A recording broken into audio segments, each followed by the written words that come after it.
perlu kita lakukan. Nah, kalau bagi aspek kesehatan, yaitu yang paling bagus adalah ada dua hal yang saya bahasakan tadi.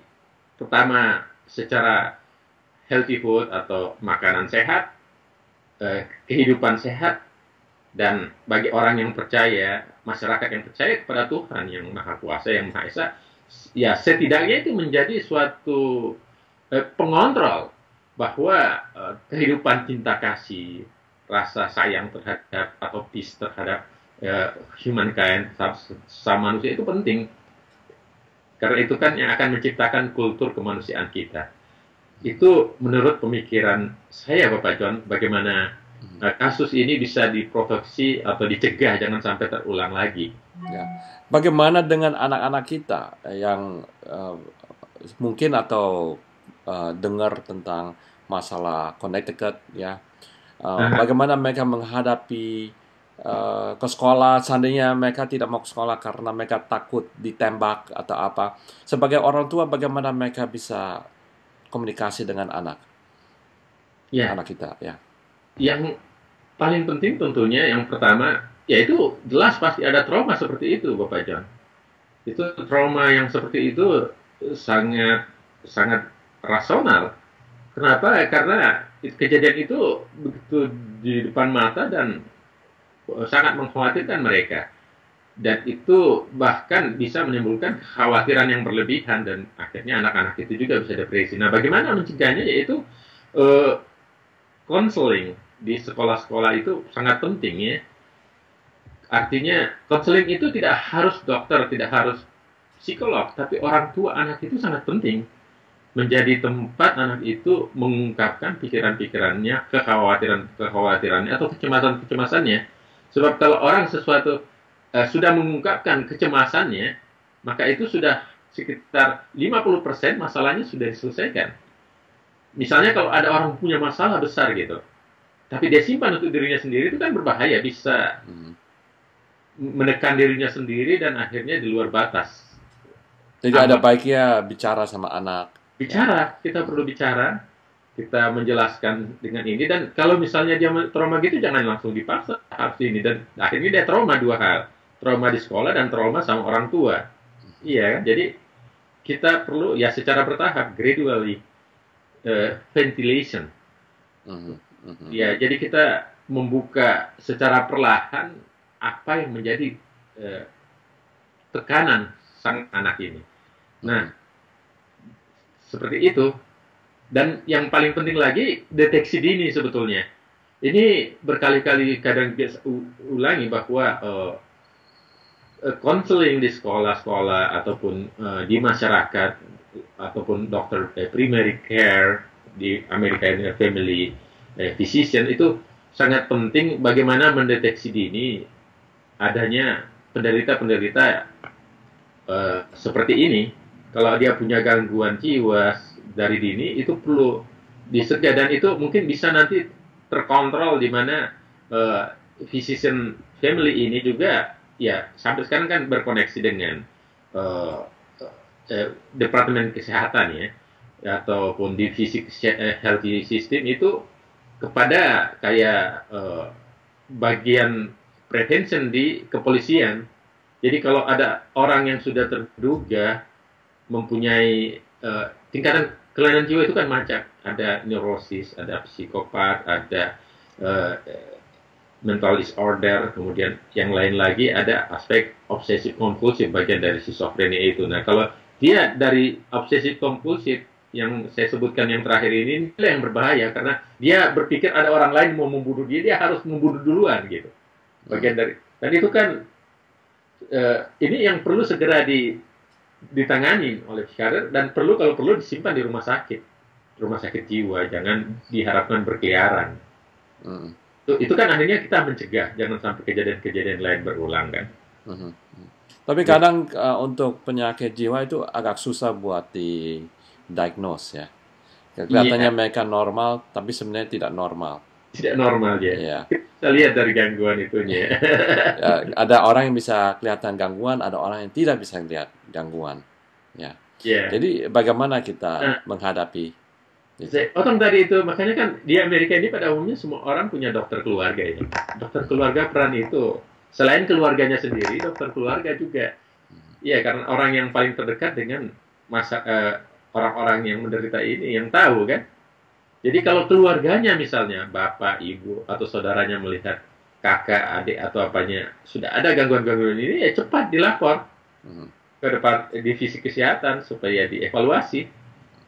Nah, Iya, sumpamanya anak salah satu keluarga lihat ini kejadian Connecticut, dan dia bilang, Mama, saya tidak mau pergi sekolah karena takut ditembak.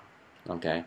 iya, Sebagai orang tua, bagaimana kita ucapkan ke anak itu? Bagaimana kita bimbing anak itu agar saya mengerti tadi Dokter Ira bilang tentang counseling, tapi saya mau tanya dari orang tua sendiri bagaimana kita menghadapi atau membimbing anak itu agar jangan terlalu banyak trauma. Yang saya dengar yang terjadi terhadap victim yang di-connected adalah mereka tidak diberi apa untuk nonton ya TV, karena TV kan sekarang boleh bilang hampir tiap hari itu hari memberi ya. ya informasi.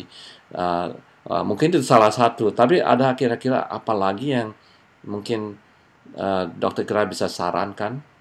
Ya, aspek yang penting juga untuk ventilasi. Jadi sebetulnya intinya pengobatan psikiatri itu adalah ventilasi, ventilation mind. Jadi diharapkan anak-anak itu membuka apa yang menjadi kecemasan-kecemasan, ketakutan, dan depresinya. Itu penting. Jadi kalau misalnya ada anak yang seperti itu, lantas orang tuanya pertama jangan menekan anak itu. Maksudnya menekan, maksudnya apa itu? Menekan maksudnya karena dia takut anaknya tidak sekolah, terus anaknya ditekan aja, pergi aja sekolah begini. Okay. Itu tidak terjadi apa-apa. Jangan takut begini-begini. Tapi itu kan menekan sebetulnya. Betul. Biarkan anak itu mengungkapkan apa yang menjadi kekhawatiran dan kecemasannya. Dan secara berlahan memberikan keyakinan pada anak itu bahwa tidak terjadi lagi apa-apa di sekolah. Sehingga demikian anak itu punya kesadaran dan percaya diri untuk datang ke sekolah, ya kan? Nah, sehingga menurut pemikiran saya khususnya di Connecticut ini, itu pendidikan itu walaupun misalnya ini ya perlu ada fase transisi di mana anak-anak ini jangan langsung dipaksakan untuk sekolah seperti biasa, karena ini kan kasus luar biasa. Ya, kalau misalnya dia anak-anak mungkin ada fase jeda atau fase interval, ya setengah bulan, 1 bulan, dan sebagainya, itu fase transisi untuk meyakinkan, menghilangkan traumatik daripada anak ini. Selain aspek konseling itu, juga aspek program-program pendidikan yang dilakukan, misalnya anak itu tidak bersedia ke sekolah, nggak usah dipaksakan, sebulan kan tidak ada masalah. Tapi secara bertahap perlu diyakinkan anak itu. Nah, caranya yaitu mungkin ada suatu grup atau kelompok yang bisa aja anak itu, kalau bukan di sekolah dia belajar, kan bisa di tempat lain, bisa di rumahnya, bisa di mana. Jadi ada kayak penugasan sama gurunya untuk melatih anak itu kayak homework, supaya tidak ketinggalan pelajarannya, tetapi dia juga tidak merasa terpaksa untuk ke sekolah, dan akhirnya di sekolah dia ketakutan, dan akhirnya menimbulkan trauma, dan anak itu akhirnya bisa sakit lagi kan. Akhirnya kan kayak berantai kejadiannya. Nah, jadi selain konseling, ada program khusus dari sekolah ini terhadap anak-anak tersebut tadi, anak-anak didik di sana. Jadi program khusus yang saya maksud itu program berupa pendidikan, pemberian ini homework atau pekerjaan rumah, dan yang paling penting juga bukan hanya anak itu yang khawatir, ibunya juga kan khawatir, orang tuanya juga khawatir, itu kadang lebih khawatir lagi. Nah, itu juga perlu ada suatu grup tersendiri untuk bagaimana orang-orang tua ini bisa berbagi, share pengalaman, share perasaan kepada orang-orang tua anak didik yang lain, sehingga mereka bisa berbagi perasaan cemas kan, dan dengan demikian akhirnya tahap demi tahap fase kecemasan itu ada turun. Kalau secara chemical itu sebetulnya kan karena dopaminergiknya sangat tinggi, dopaminnya sangat tinggi. sehingga kecemasan itu mempengaruhi limbik di otak. Ada sistem limbik kita itu di bawahnya hipokampus ya, otak tengah bundar itu di bawahnya itulah yang membuat stres. Kalau secara chemical itu tinggi sekali konsentrasinya. Kalau konsentrasinya misalnya kita cuma perhitungkan cuma sekitar 200 nanogram, itu luar biasa bisa meningkat dan itu mencetuskan kemana-mana. Nah itu, tapi ada fasenya setelah fase ini dia rilis, dia keluar dan akhirnya bisa mengalami perbaikan lagi. Seperti itu, jadi sama orang cemas dan akhirnya ada adaptation, adjustment psychologis, akhirnya orang bisa kembali normal. Sekarang suasananya masih dalam suasana berkabung dan suasana tegang, ya jangan dipaksakan. Natural saja bagaimana mereka bisa terventilasi dan akhirnya bisa kembali normal. Oke, ada kira-kira apa lagi yang sebelum kita akhirkan kita punya interview? Bagaimana kira-kira? Saya berpikir seperti itu, Bapak John, seperti pesan tadi, ada 3 hal sebetulnya yang ada dalam benak dan pemikiran saya sebagai physician ya, sebagai dokter, melihat bahwa tanggung jawab sosial kita itu physician family tadi ataupun dokter keluarga tadi itu harus bagaimana bisa mendeteksi secara awal pasien-pasien atau penderita yang dibawa komunitas dan tanggung jawab dia, adanya indikator orang-orang yang bisa menderita penyakit jiwa, khususnya penyakit jiwa yang kompulsif obsesif tadi, yang berbahaya, yang mau membunuh diri dan sebagainya. Itu yang pertama. Yang kedua, kita perlu juga tindakan prevention terhadap pada masyarakat tentang arti dan manfaat tentang pengetahuan kesehatan jiwa. Karena bukan hanya dokternya tentunya, tapi masyarakat juga perlu paham kondisi itu. Itu banyak cara, bisa lewat promosi ini, bisa lewat kabari sehat dan sebagainya. Ya, kalau untuk komunitas masyarakat Indonesia. Dan yang ketiga tentunya secara pribadi dan sebagai akademisi, saya berpikir bahwa kebijakan national gun control itu perlu dilakukan dan pemerintah itu mempunyai kekuatan untuk itu.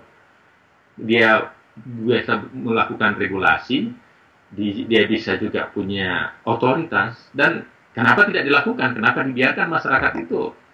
Nah, artinya gun control ini bukan hanya dikatakan semua masyarakat tidak boleh punya senjata, tapi ada persyaratan-persyaratan yang diperketat, ditambah ada juga aturan yang memperjelas penyimpanan senjata itu harus betul-betul aman. Tidak disimpan di sembarangan cuma di lemari yang orang lain bisa ambil.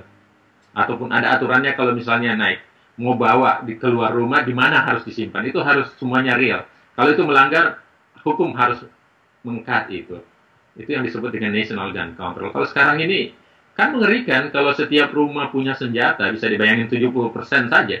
Itu bisa menjadi sangat berbahaya kan, karena tiap orang, tiap masyarakat itu ada tingkat atau threshold-nya di mana dia bisa saja hilang kontrol dan melakukan sesuatu yang di luar kesadaran dia, kan sangat berbahaya. Maksudnya emosi terus, ya, atau apa yang kemarahan atau apa gitu ya. Jadi 3 hal itu yang menjadi pesan saya, Bapak John. Mudah-mudahan ini bisa menjadi pencerahan untuk masyarakat kita. Oke, baik Dr. Ikrar, terima kasih untuk memberi waktu hari ini dan mudah-mudahan ini bisa dipakai sebagai informasi yang penting untuk masyarakat Indonesia yang tinggal di Amerika. Sampai kita ketemu lagi.